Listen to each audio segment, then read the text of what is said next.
please come on. Sir, please come on. Principal, ASU College, Registrar, Thomas Mukhar University, and my students, friends, colleagues, whom I know for the last decades, not years. I think all them some decades because they all joined actually. Some of them are my PhD students here. So I know them as students, PhD scholars, and how they have grown up in this particular area.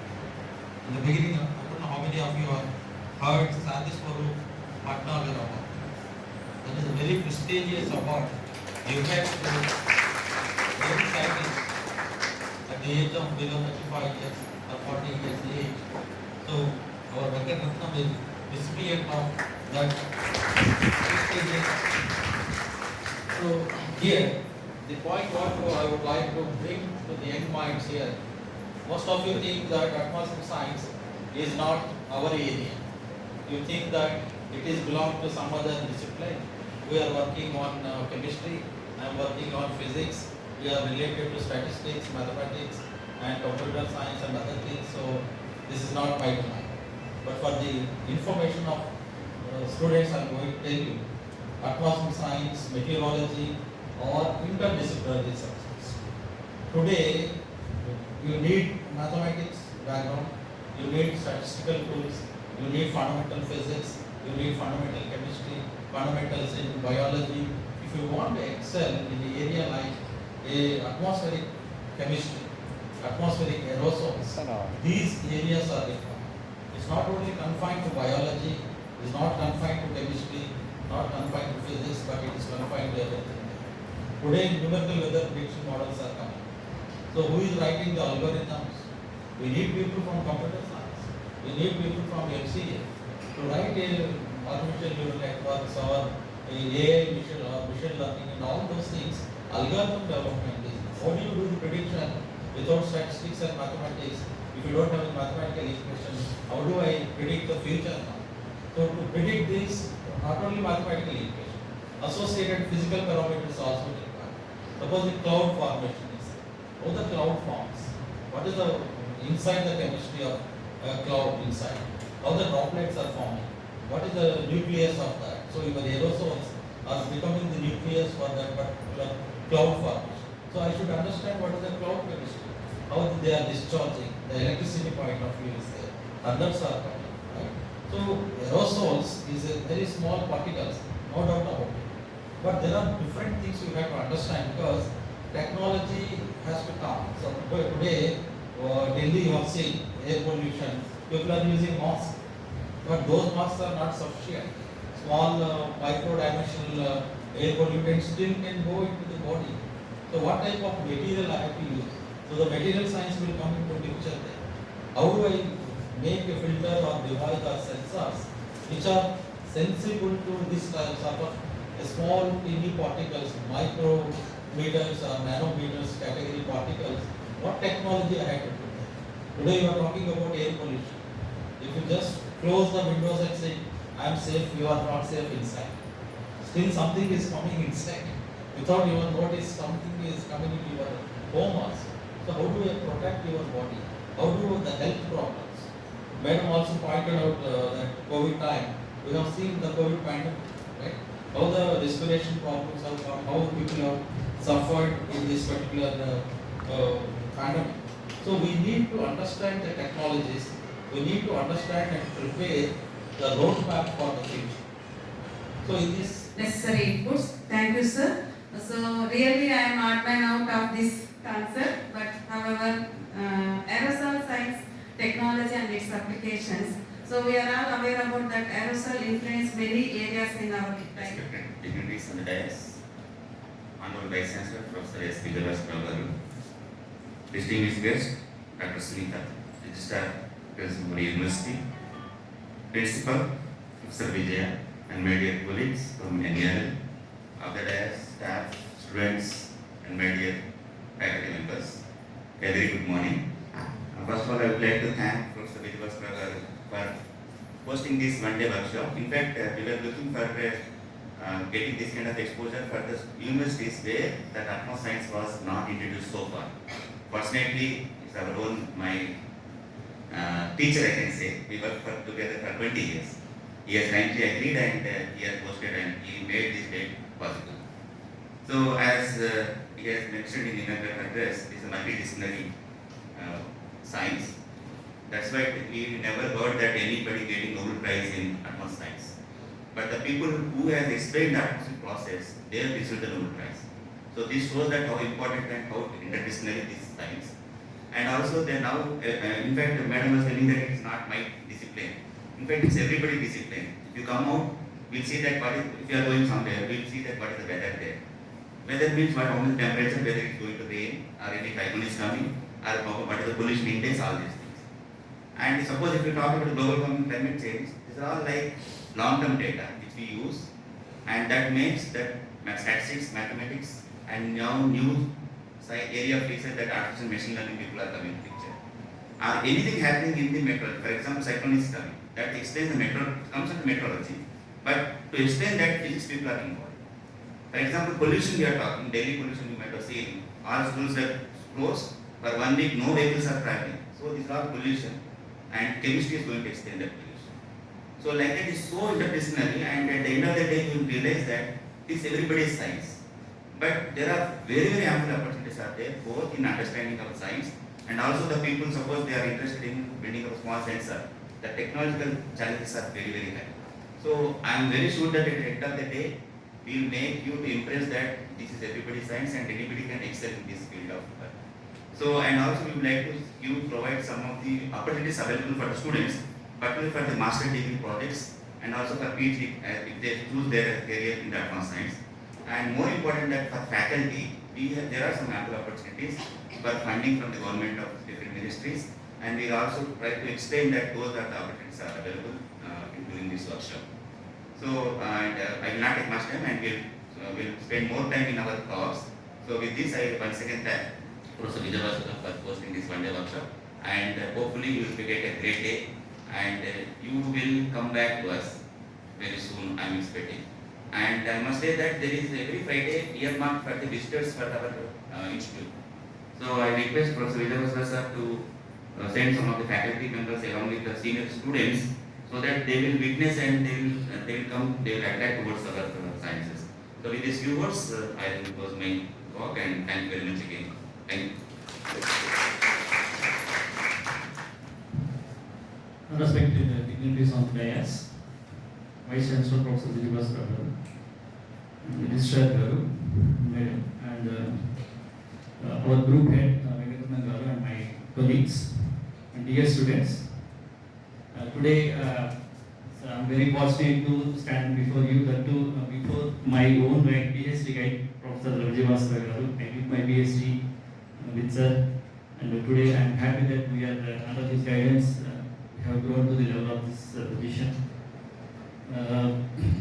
Coming to this topic which we are going to discuss with you, mainly we will be discussing with you about our expertise and experience in atmospherics and aerosols.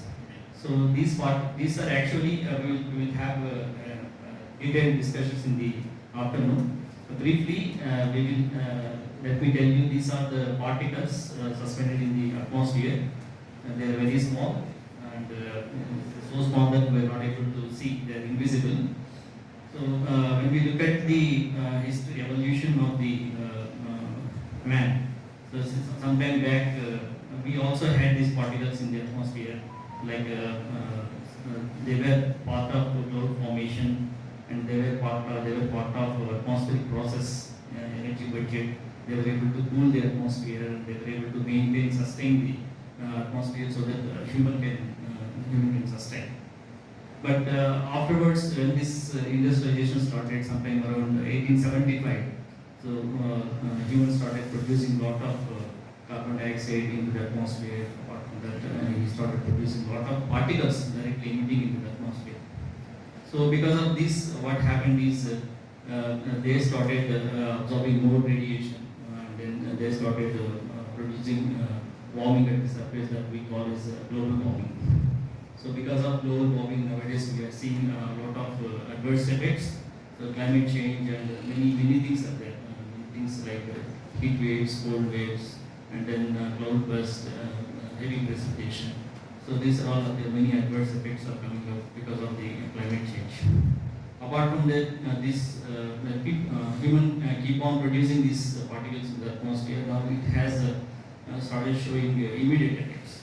So climate effects are like something like it will take something like 12 to 15 years. Then only we will see the climate effect. In fact, climate effects are also started now. But immediately we started seeing the effects of these aerosol particles in the atmosphere. That is by means of air pollution. So these particles are present in the atmosphere more than certain levels. So they are causing adverse health effects because we are inhaling them. They are going into the lungs, settling in the lungs, and even in the different parts of the body.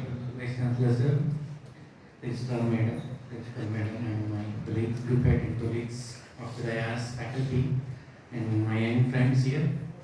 While sitting there already, the topic for today has been already summed up very nicely by Vice Chancellor Sir, my group head and Ravi. I was thinking how to put the same wine in a new bottle. When I come here, I have to speak something also. Then I saw there is a note stuck there on that. It's a general checkup. So that is exactly what we are going to do today. General checkup of the atmospheric science, opportunities, challenges. Because the knowledge about air quality research, the air pollution, climate change, whatever you see in the media, suddenly you see some fancy words like global warming potential, air quality index. So what are these things actually? This is a superficial knowledge we all have. We all know that, So air quality index, okay, if it is more, it is not good for us. But how it is calculated? And then what do you mean by global warming potential? What are the molecules which cause the climate change or the global warming? How do they cause it? So we will go a little deep into those areas. And then if someone from your family or friends, when you go back to your home today evening, if they ask about what do you mean by global warming, or what do you mean by climate change, what do you mean by air quality, so you will be able to answer them. So this is the science background of air pollution or climate change. That is what we are trying to tell you today. Not going deep into the scientific aspects or the research aspects, but about the scientific basis of those things, so that it will motivate you towards the atmospheric science. I hope you will enjoy the day. Thank you very much.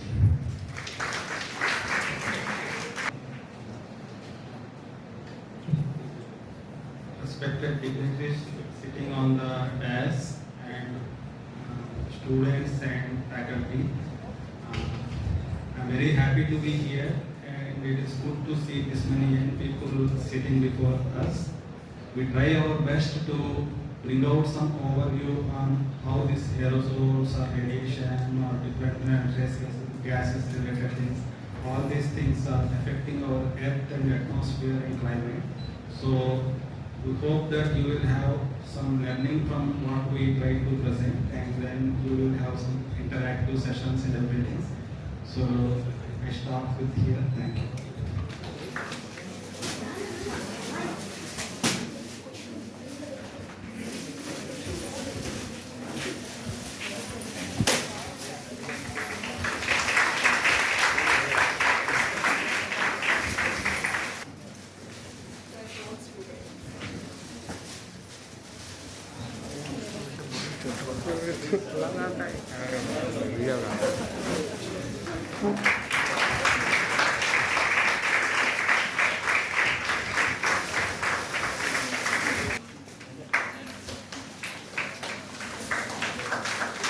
Teachers కి professors కి ఆస్తి property ఏమిటంటే ఇవే మా students these are my property అంటే కోర్టులో ఉన్నా అవి రావు money is not a criteria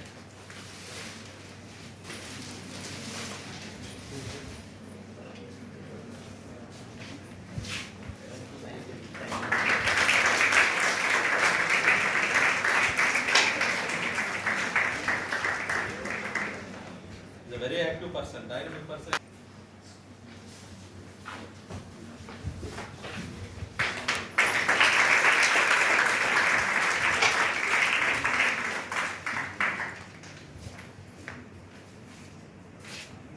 since he has joined as a VC. So it's a small token of our love and respect to him. So I request our group head, Dr. Venkatraman sir, to felicitate our Vice Chancellor also.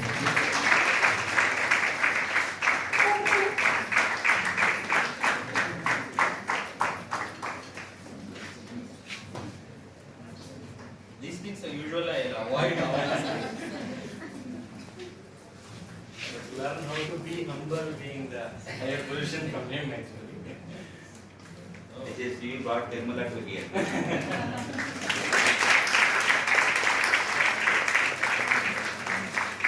Venkat, undu.